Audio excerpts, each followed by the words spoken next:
चार की घंटी जैसे ही बजे हर बड़ी खबर रफ्तार पकड़े, क्योंकि हम लाए हैं चार ऐसी दमदार खबर हमारे खास शो चार के चक्रव्यूह में।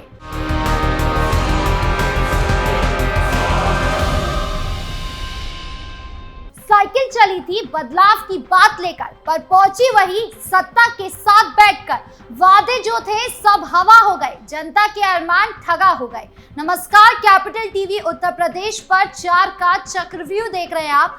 आज चार के चक्रव्यूह में सबसे बड़ी खबर आपको बता दें, सपा मुखिया अखिलेश यादव से जुड़ी है, जो मस्जिद में की गई राजनीतिक बैठक के कारण फंसते नजर आ रहे हैं। उनकी इस बैठक में शामिल डिंपल यादव को भी जमकर खदेड़ा जा रहा है, खासकर मौलानाओं के द्वारा। तो क्या है पूरा मामला, बताएंगे आपको।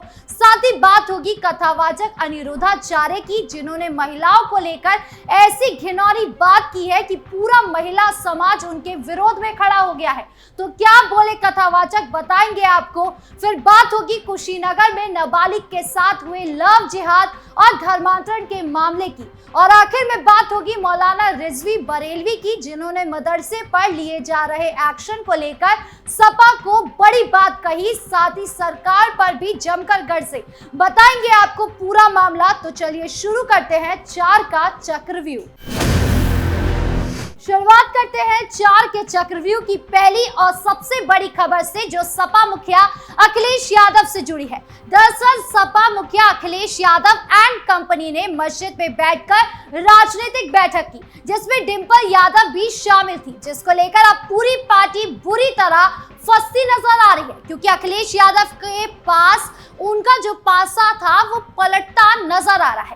अखिलेश यादव ने सोचा कि अगर वो मस्जिद में बैठकर बैठक करेंगे और सोशल मीडिया पर इसकी तस्वीर डालेंगे, तो उनकी मुस्लिम के मसीहा वाली छवि और भी ज्यादा ठोस हो जाएगी। पर ऐसा हुआ नहीं। नेता और भी ज्यादा बुरी तरह फंस गए हैं, क्योंकि धार्मिक स्थल पर राजनीतिक बैठक करना धर्म और आस्था का मजाक माना जा रहा है। हिंदू समुदाय तो अखिलेश यादव की हरकतों से वाकिफ थे ही, कि वो वोट के लिए टोपी का रंग लाल से सफेद कर लेते हैं, लेकिन अब मुस्लिम समुदाय भी उनकी करतूतों से वाकिफ हो गया है।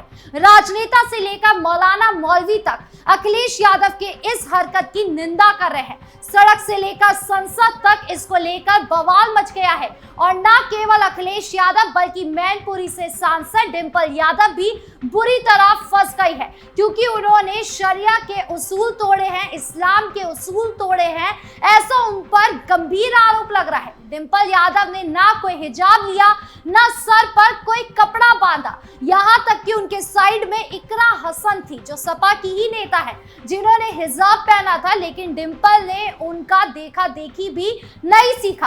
हालांकि बता दूं, सपा सांसद और इमाम मोहिबुल्लाह को उस मस्जिद में उस वक्त मौजूद रखा गया, जिनके खिलाफ अब इस्तीफा की मांग की जा रही है। ये इमाम के खिलाफ यानी इस्तीफे की मांग है।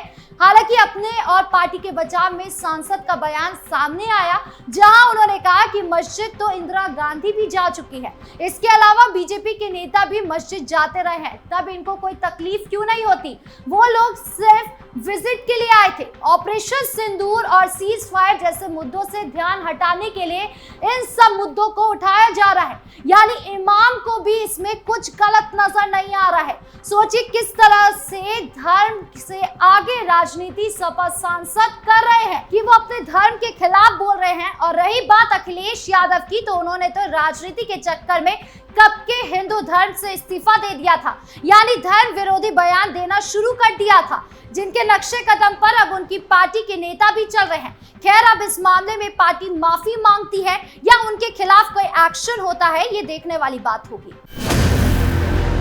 बढ़ते अगली खबर की ओर, जो कथावाचक अनिरुद्धाचार्य से जुड़ी है, जिन्होंने मर्यादा की सभी हदें पार कर दी है।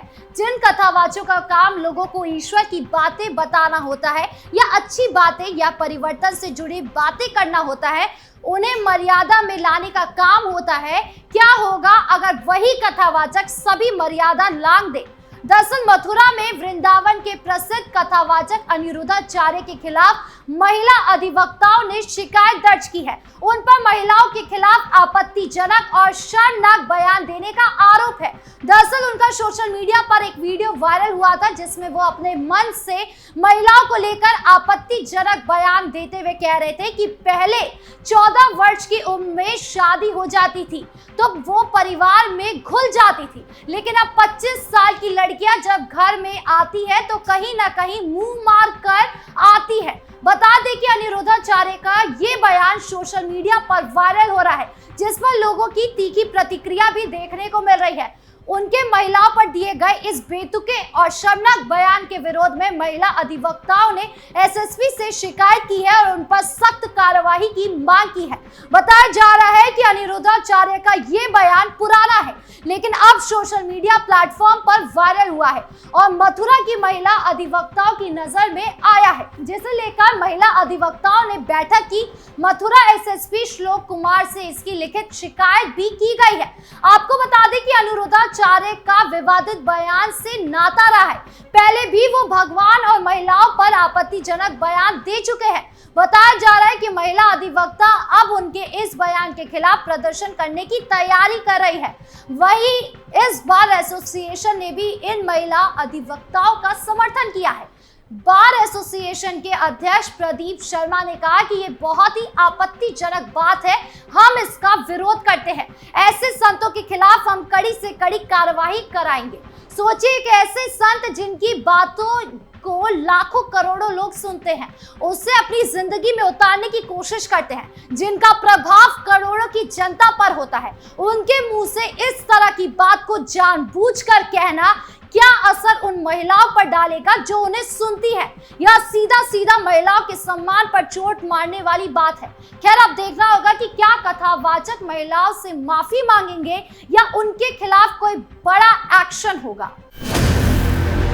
बढ़ते अगली खबर की ओर जो कुशीनगर से जुड़ी है। दरअसल यूपी के कुशीनगर में नेबुआ नौरंगिया थाना क्षेत्र में एक नाबालिग हिंदू लड़की के साथ धर्मांतरण और दुष्कर्म का सनसनीखेज मामला सामने आया है। आरोपी शमशाद उर्फ मुन्ना ने 14 वर्षीय नाबालिग को प्रेम जाल में फंसाकर उसका अपहरण किया, जबरन धर्म परिवर्तन कराया और दुष्कर्म की वारदात को भी अंजाम दिया। पुलिस ने पीड़िता को सकुशल बरामद कर आरोपी को गिरफ्तार कर लिया है। एसपी संतोष मिश्रा ने प्रेस कॉन्फ्रेंस में इस मामले का खुलासा करते हुए लव जिहाद के खिलाफ सख्त कार्रवाई की बात की। जांच के दौरान पुलिस ने पाया कि शमशान के नाबालिग को केरल के पास आंध्र प्रदेश बॉर्डर तक ले जाकर उसका जबरन धर्म परिवर्तन कराया, उसका नाम बदलकर नरगिस खातून रख दिया। इतना ही नहीं, आरोपी ने फर्जी आधार कार्ड भी बनवाया। पूछताछ में शमशाद ने कई बार दुष्कर्म की बात भी कबूल ली। एसपी संतोष मिश्रा के निर्देश पर थाना अध्यक्ष दीपक कुमार सिंह की अगुवाई में पुलिस टीम ने तत्काल कार्रवाई शुरू की। नेबुआ नौरंगिया पुलिस ने पीड़िता को केरल के पास से सकुशल बरामद किया और आरोपी शमशाद उर्फ मुन्ना को गिरफ्तार कर लिया है। बता दें कि जांच में सामने आए तथ्यों ने पुलिस को भी हैरान कर दिया है। एसपी संतोष मिश्रा ने प्रेस कॉन्फ्रेंस में बताया कि लव जिहाद और धर्मांतरण के मामले में जीरो टॉलरेंस की नीति अपनाई जाएगी। एसपी संतोष मिश्रा ने कहा कि लव जिहाद जैसे मामलों में कोई ढील नहीं बरती जाएगी। पीड़िता को हर संभव संरक्षण प्रदान किया जा रहा है और आरोपी को जेल भेजा जा रहा है। उन्होंने ये भी स्पष्ट किया कि इस तरह के संगठित अपराधों के खिलाफ पुलिस की कार्रवाई निरंतर जारी है।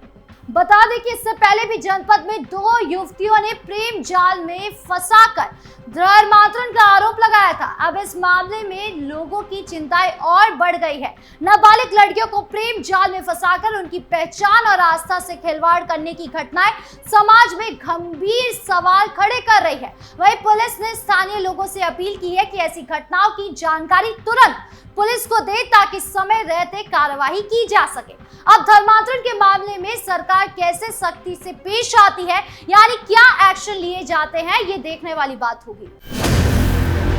बढ़ते 4 के चक्रव्यूह की आखिरी खबर की ओर जो बरेलवी रिजवी से जुड़ी है।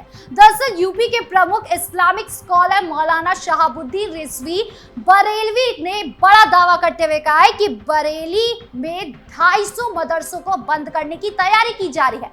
मौलाना शहाबुद्दीन रिजवी बरेलवी ने आरोप लगाया कि सरकार मुसलमानों को शिक्षा से वंचित करने की साजिश कर रही है। उन्होंने कहा कि ये केवल शिक्षा पर हमला नहीं बल्कि अल्पसंख्यकों के संवैधानिक अधिकारों पर सीधा प्रहार है।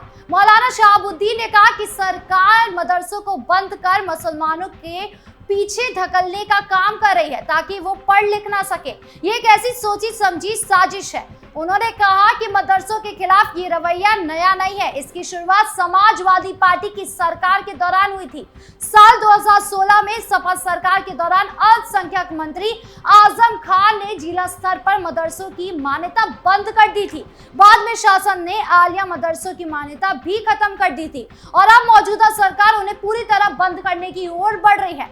आपको बता दें कि सरकार ने केवल उन मदरसों पर एक्शन लिया जो अवैध थे या फिर अवैध पाए जा रहे हैं। यहाँ तक कि योगी सरकार का ही फैसला है कि मदरसे में स्कूली सिलेबस पढ़ाया जाए ताकि मदरसे से निकले छात्रों को नौकरियों के लिए दर दर भटकना ना पड़े। हालांकि अखिलेश यादव की सरकार में मदरसों को बंद भी कराया गया और उसका वजूद भी मिटाने की कोशिश की गई। बहरहाल 4 के चक्रव्यूह में इतना ही। नमस्कार।